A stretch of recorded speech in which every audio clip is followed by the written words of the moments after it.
Good evening, sir. Hi, Mrinank. How are you? Sir, I'm good, sir. How are you, sir? I'm fine. I'm fine. Great. Thank you. Sir, as you know that we are suffering from a pandemic called COVID-19.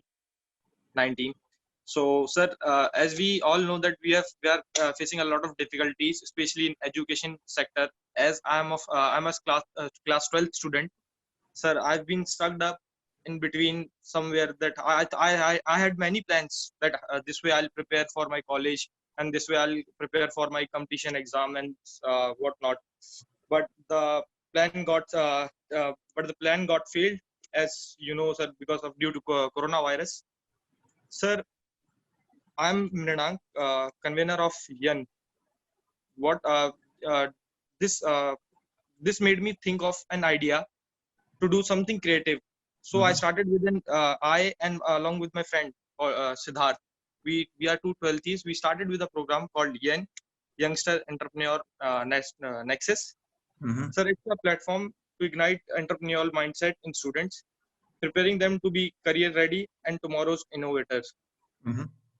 So, sir, my first question to you, sir, is share your views. How would the board results and college admissions impact for the outgoing students of class 12? Well, I think this is a very good initiative, Mrinank, that you're taking. The board results, I do expect some levels of delay. I would expect that board results announcement. Some exams are obviously pending. How will they be taken? When will they be taken? I'm sure the different educational boards are looking at this right now. On what medium are you going to take it? So some level of disruption will definitely be there. I do expect some delays in when the academic session starts.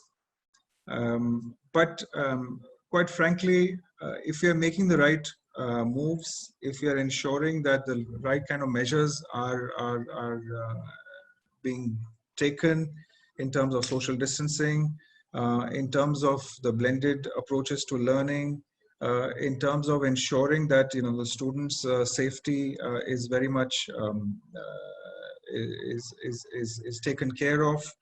I expect some level of delay in the start of the academic sessions, not too much. I think we'll be back on track very early, because finally students should not be wasting too much of time post their class 12. They need to be able to get into their undergraduate degrees.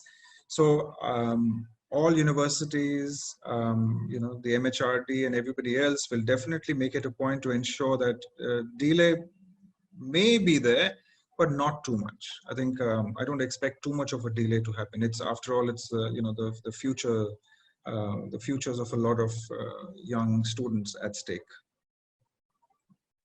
Thank you, sir. Very well said, sir. Of course, at the same time, what you also have to remember is there are a number of students who may be looking at wanting to go abroad for their higher studies. So, students who are moving from class 12 into different, bachelor programs across different parts of the world, let's say the US, UK, Australia. There would be some levels of uncertainty over there. There might be some levels of deferment for a few months while this crisis exists. There might be a situation wherein some of the parents and the students themselves decide to stay back in India for their undergraduate courses because of the uncertainty and because of parents may not want the students to travel abroad too much, stay away from home too much, for that. So I expect some changes over there, some deferment, and some levels of students deciding to stay back at least for their undergraduate degree in India. Thank you, sir. Thank you, sir. My second question to you, sir, is as youth, what are the 2 skills we should develop now looking at this real VUCA world? Well, the VUCA world has been in existence for quite some time. There's always been uncertainty. Every industrial revolution has accompanied a lot of change. Every industrial revolution, whether it's the first revolution, the second or the third or the fourth industrial revolution, the fourth is the revolution that we are in right now. I think there's always change that is expected. The change is more pronounced now simply because it's very visible, it's very quick. The change is much, much quicker now because of technological disruption. So automatically the students will have to change their orientation to how they learn. They'll have to change. You have to remember is, we as a country, in many parts of India, we're still reliant on a rote-based learning approach. We're still reliant on a learning approach that is to a certain extent dependent on memorization, exam taking, and then straight after the exams you finish off. You forget about the concepts themselves.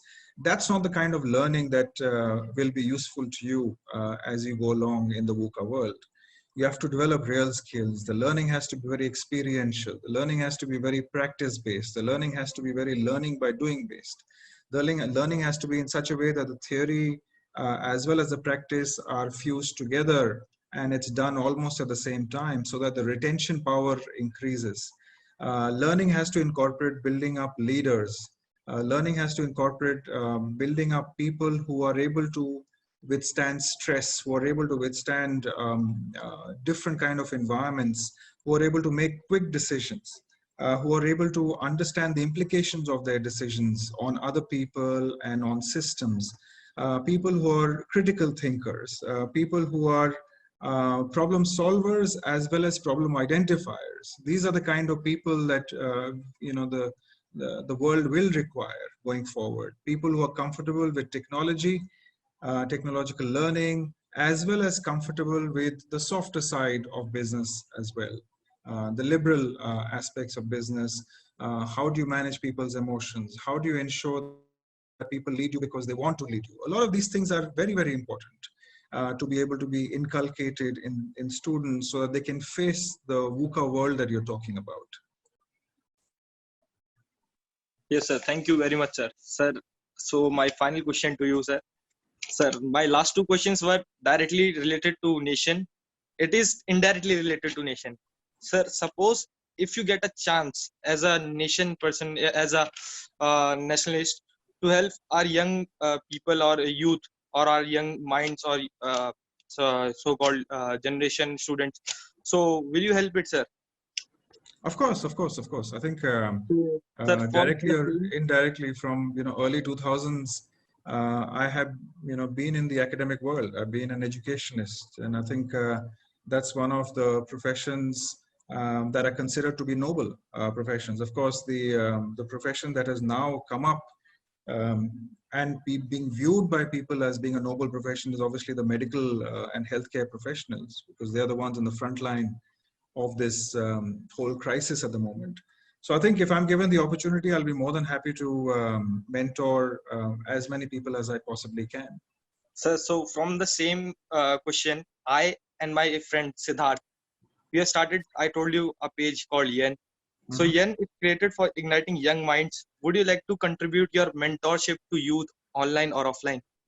Yes, absolutely. Do let me know. How do I do it?